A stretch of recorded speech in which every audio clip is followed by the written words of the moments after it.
నమస్తే, welcome to our channel. అతిరథ మహారథుల నడుమ సీఎం చంద్రబాబు నాయుడు గారి ప్రమాణ స్వీకారం నిన్న అగనగ వైభవంగా జరిగింది. మనందరికీ తెలిసిన విషయమే. అయితే ఆయన గతంలో ప్రచారంలో భాగంగా మెగా డిఎస్సిపై తొలి సంతకం చేస్తామని హామీ ఇచ్చారు. ఈ నేపథ్యంలోనే ఈరోజు ఆయన సచివాలయంలోని మొదటి ఛాంబర్లో మరి సీఎం 4 గంటల 41 నిమిషాలకు బాధ్యతలు చేపట్టి ఆ తర్వాత మెగా డిఎస్సిపై అలాగే వరుసగా కూడా మిగతా సంతకాలు కూడా చేయనున్నారు అని వార్తలు అయితే వస్తున్నాయి. సో ఈ నేపథ్యంలో మరి వేటి మీద ఆయన సంతకాలు చేయబోతున్నారు అన్న విషయాలను కూడా తెలుసుకునే ప్రయత్నం చేద్దాం. మనతో ఉన్నారు senior political journalist Durga Kumar గారు. నమస్కారం సార్. నమస్కారం మా గోవర్ధన, మన వీక్షకులకు కూడా నమస్కారం సార్. ఈరోజు సాయంత్రం చంద్రబాబు నాయుడు గారు సీఎంగా మొదటి సంతకం చేయబోతున్నారు 4 గంటల 41 నిమిషాలకు అంటున్నారు సార్. సో మొదటి సంతకం మెగా డిఎస్సి అంటే గత 5 ఏళ్లలో మనం చూసాం డిఎస్సి ప్రకటిస్తామని చెప్పి మరి ఇంతవరకు కూడా ప్రకటించిన నేపథ్యంలో ఆయన మొదటి సంతకం డిఎస్సి మీద అనగానే చాలా మందిలో కూడా ఆనందోత్సాహాలు అయితే కనిపిస్తూ ఉన్నాయి. తర్వాత ల్యాండ్ టైటిలింగ్ యాక్ట్ అంటున్నారు. సో ఎలా ఉండబోతుంది అంటారు సార్? మెగా డిఎస్సి మీద మొదటి సంతకం చేసిన తర్వాత మరి ఆంధ్రప్రదేశ్లో పరిస్థితులు ఎలా మారబోతాయంటారు? మీరు ఇంట్రోలో చెప్పినట్టుగా నిన్న చంద్రబాబు నాయుడు గారి ప్రమాణ స్వీకారోత్సవం అనేది నభుతో నభవిష్యత్ అన్నట్టుగా ఉంటుందమ్మా. జరిగింది అది అందరికీ రాదు, జరగదు కూడా. చరిత్రలో అంత మెజార్టీ రావటం అనేది ఏ రాష్ట్రంలో కూడా ఏ పార్టీ కూడా ఇంకా ఆ ఫీట్ని గతంలో జగన్మోహన్ రెడ్డి గారిదే ఒక రికార్డు అనుకున్నారు. అంతకన్నా రికార్డు పగలగొట్టే మెజార్టీ వచ్చింది. నిన్న అతిరథ మహారథులు కూడా వచ్చారు. అసలు ప్రమాణ స్వీకారోత్సవానికి అంత భారీగా ప్రధానమంత్రితో సహా కదిలి రావటం అనేది చాలా అరుదైన సంఘటనగా చెప్పుకోవచ్చు. హోమ్ మినిస్టర్స్, కేంద్రంలో ఉన్న జేపీ నడ్డా ఇలాంటి సీనియర్స్ అందరూ కూడా వచ్చారు. తర్వాత మహారాష్ట్ర చీఫ్ మినిస్టర్ కానివ్వండి, ఒరిస్సా చీఫ్ మినిస్టరు, ఇలా పొరుగు రాష్ట్రాల చీఫ్ మినిస్టర్లు కూడా వచ్చారు. కొంతమంది చీఫ్ మినిస్టర్లు రావాలని అనుకున్నప్పటికీ వ్యక్తిగత పరిచయాల ద్వారా, కానీ కొన్ని రాజకీయ అడ్డంకులు, టెక్నికాలిటీస్ మూలాన వాళ్ళు రావటం సమంజసం కాదని వాళ్ళు నియంత్రించుకున్నారు తప్ప వాళ్ళు కూడా వ్యక్తిగతంగా రావాల్సినంత ఉద్దేశాలు వాళ్ళకు ఉన్నాయి. అలాగే రజనీకాంత్ గారు రావటం అనేది కూడా చాలా ఒక మంచి విషయం. ఆయన ఒక దేశంలోనే అత్యంత ప్రముఖుడైన వ్యక్తి, ఒక నటుడుగానే కాకుండా వ్యక్తిత్వ పరంగా కూడా ఆయన చాలా హంబుల్గా ఉండే మనిషి. అలాంటి రజనీకాంత్ గారు సతీ సమేతంగా వచ్చాడు. ఇది చాలా అరుదు. ఆయన ఎప్పుడు సతీ సమేతంగా కూడా ఎక్కడికి వెళ్ళడు. అట్లాగే నిన్న చిరంజీవి గారు కూడా ఒక రాష్ట్ర ప్రభుత్వ అతిథిగా వచ్చాడు. ఆయన గతంలో ఆయన కేంద్ర మంత్రిగా చేశారు, అది వేరు. కానీ అంటే గతంలో ఒక చిన్న సందర్భాన్ని ఇక్కడ నేను గుర్తు చేయాలమ్మా. ఈ చిత్ర పరిశ్రమ సమస్యల పరిష్కారం కోసం ఒక పెద్ద హై లెవెల్ బృందానికి చిరంజీవి గారు నాయకత్వం వహించి జగన్మోహన్ రెడ్డి గారి దగ్గరికి వెళ్ళినప్పుడు ఆయన్ని ఏ విధంగా అమర్యాదకరంగా, అవమానకరంగా చూశాడనేది అందరూ కూడా గమనించారు. ఆయన నమస్కారం చేస్తే ప్రతి నమస్కారం కూడా చేయటానికి కానీ, వెళ్ళినప్పుడు లేచి నిలబడటానికి కానీ, ఆయన బయటకు వచ్చేటప్పుడు కనీసం వీడ్కోలు చెప్పడానికి కానీ, తర్వాత ఆయన తాడేపల్లి ప్యాలెస్లోకి వచ్చేటప్పుడు కనీసం గడప దగ్గర ఆయనకి స్వాగతించడం లాంటివి జరగకపోగా ఆయన వెహికల్స్ అన్నింటినీ కూడా ప్యాలెస్ గేటు బయట ఆపి నడిచి రావాల్సి వచ్చింది. ఈ విధంగా చాలా ప్రతి అంశంలోనూ అవమానకరంగా చేశాడు. ఆఖరికి సమావేశం అయిపోయిన తర్వాత వ్యక్తిగతంగా ఆయన చేసిన అభ్యర్థనని సీసీ కెమెరాల్లో షూట్ చేసి, అంటే ఆయన్ని వేడుకుంటున్నట్టుగా ముఖ్యమంత్రి గారిని అది కూడా రిలీజ్ చేశారు.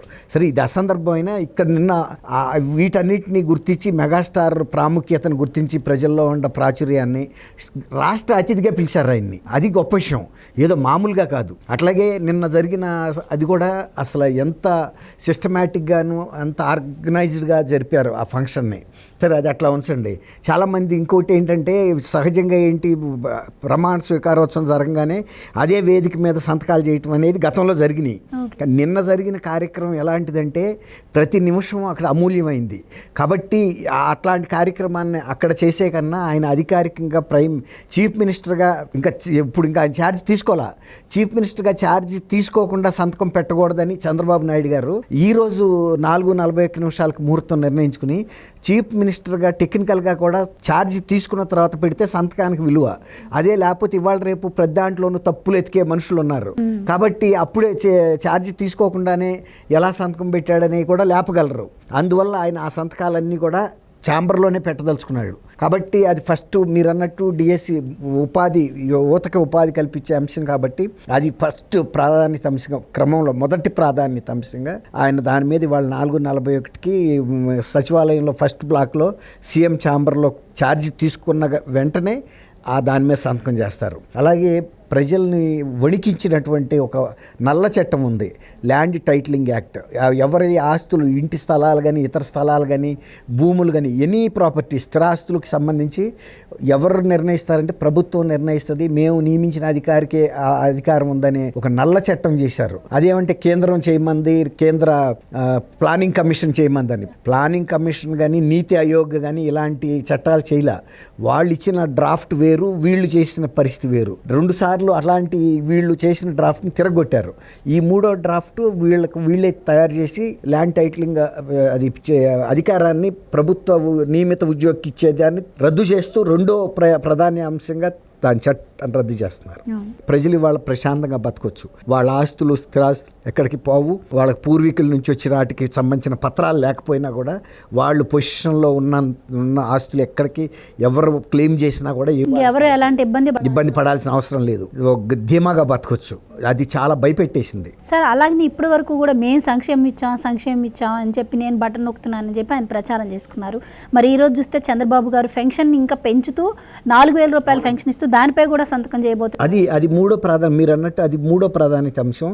అది కూడా ఏప్రిల్ నుంచి ఉన్న బాకీ 1,000 ఉంటుంది కదమ్మా పిఎన్. అప్పుడు ఎప్పుడైతే అనౌన్స్ చేశారో ఆ బాకీలు కూడా కలిపి ఇచ్చే ఆదేశాలు ఇస్తున్నారు. కాబట్టి వాళ్ళకి ఇంకొక 1000 పెరుగుతుంది.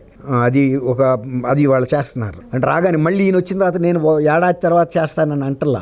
ఎప్పుడైతే అనౌన్స్మెంట్ పార్టీ ఎన్నికల ఇది ఇచ్చిందో మేనిఫెస్టో, ఆ మేనిఫెస్టో ప్రకటన దగ్గర నుంచి కూడా అమల్లో వచ్చినట్టే. కాబట్టి అది కూడా 4వ ప్రాధాన్యత. తర్వాత ఇంకొకటి మెయిన్ విషయం అమ్మా, అన్నా క్యాంటీన్లని అంత 5 రూపాయలకి భోజనం పెట్టే పథకం ఉండింది. అది జగన్మోహన్ రెడ్డి గారు అధికారంలోకి వచ్చి రాగానే రద్దు చేశారు. దాని మూలన చాలామంది అవస్థలు పడుతున్నారు. పేద వర్గాలకు చెందిన వాళ్ళు, మరి వృద్ధులు, అలాంటి వాళ్ళు, వాళ్ళకి ఏ ఆసరా లేదు, ఇంట్లో వండుకునే పరిస్థితి లేదు, వండుకోవటానికి ఆర్థిక పరిస్థితి లేదు. అలాంటి వాళ్ళకు కూడా ఇది పునరుద్ధరణ కోసం చేస్తున్నారు. అలాగే స్కిల్స్ ఈవెన్ఎస్సి సర్వీసెస్కి సంబంధించి స్కిల్ సెన్సెస్ అంటే స్కిల్ డెవలప్మెంట్ లాంటిదే. దానికి సంబంధించిన అంశాలను కూడా సంతకాలు పెట్టేస్తున్నారు. ఇవన్నీ కూడా సమాజానికి విశాల దృక్పథంతో ఈ 4 సంతకాలతోనే ఆంధ్రప్రదేశ్ అభివృద్ధి ఏంటో అర్థమవుతుంది సార్. ఉద్యోగ ఉపాధి కల్పన లేక అందరూ వలసపోయిన పరిస్థితి, అలాగే ల్యాండ్ టైటిలింగ్ యాక్ట్తో చాలా రైతులు కూడా భయపడ్డ పరిస్థితి, అలాగే పెన్షన్ వృద్ధులకు ఆసరా ఇస్తూ పెన్షన్ కావచ్చు, అలాగే మీరు అన్నట్టు అన్న క్యాంటీన్లు అన్నం లేని వాళ్ళకి అన్నం పెట్టకు. ఇక్కడ ఈ 4 పథకాలతోనే అర్థమవుతుంది కదా ఆంధ్రప్రదేశ్ ఎంత అభివృద్ధి చెందబోతుంది. ఇమీడియట్ రిలీఫ్, ఇమీడియట్ వాళ్ళకి ఏంటంటే కొంత ఇది దొరుకుతుంది ఆసరా వెంటనే. అది మంచి పని. గతంలో కూడా అసలు తమిళనాడులో అయితే అమ్మ క్యాంటీన్లని జయలలిత పేరు మీద ఉండేవి. వాటిని పగలగొట్టినప్పుడు కూడా ఆయన స్టాలిన్ గారు ఒప్పుకోలే. అదే దాన్ని కంటిన్యూ చేశారు. ఒక్కరోజు కూడా ఆపలా. ప్రభుత్వం మారిన ఈయన వచ్చిన తర్వాత, ప్రభుత్వం మారిన తర్వాత ఒక్కరోజు కూడా నడపలా. ఇది అక్కడికి ఇక్కడికి తేడా. కాబట్టి ఇవన్నీ కూడా వీటితో ఏమి వెంటనే ఇది అవ్వదమ్మా. ఇంకా వీటన్నిటికీ సంబంధించిన ఇంకా విస్తృతమైన ప్రణాళికలన్నీ కూడా ఏవైతే వాళ్ళు తయారు చేసి పెట్టుకున్నారో, చంద్రబాబు నాయుడు గారు గతంలో 52 రోజులు జైల్లో ఉన్నప్పుడు ఆ టైం వృధా చేసుకోవాలి ఆయన. ఆ టైంలో రాష్ట్ర అభివృద్ధికి సంబంధించిన అన్ని సమగ్రమైన ఆలోచనలు ప్రశాంతంగా, అంటే ఆయన చాలా ప్రతికూల వాతావరణంలోనే ఉన్నారు జైల్లో. అసలు ఏ విధమైన వసతి కల్పించాలి ఆయనకి. కనీసం సరైన ఫ్యాన్ కూడా పెట్టాల. అయినా కూడా ఆయన పెన్ను పేపర్లు పెట్టుకుని రాష్ట్రానికి ఏమేమి అవసరాలు ఉన్నాయి, ఏ వర్గాల ప్రజలకు ఏ ఇబ్బందులు ఉన్నాయి, ఏ ప్రాంతాలకు సంబంధించిన అభివృద్ధి ఎలా జరగాలనేది ఒక ప్రణాళికని ఆయన తయారు చేసుకున్నారు. ఆ 52 రోజులు ఆ విధంగా ఉపయోగించుకున్నారు. ఆ తయారు చేసుకున్న ప్రణాళికని ఇప్పుడు ముఖ్యమంత్రిగా ప్రజలు అవకాశం ఇచ్చారు, ప్రోత్సహించారు. కాబట్టి ప్రజల మద్దతు అవన్నీ కూడా ముందుకు తీసుకెళ్లేటందుకు ఆయన వంతు కృషి చేస్తారు. Thank you so much. Thank you అమ్మ గోవర్ధన. మన వీక్షకులు కూడా నమస్కారం.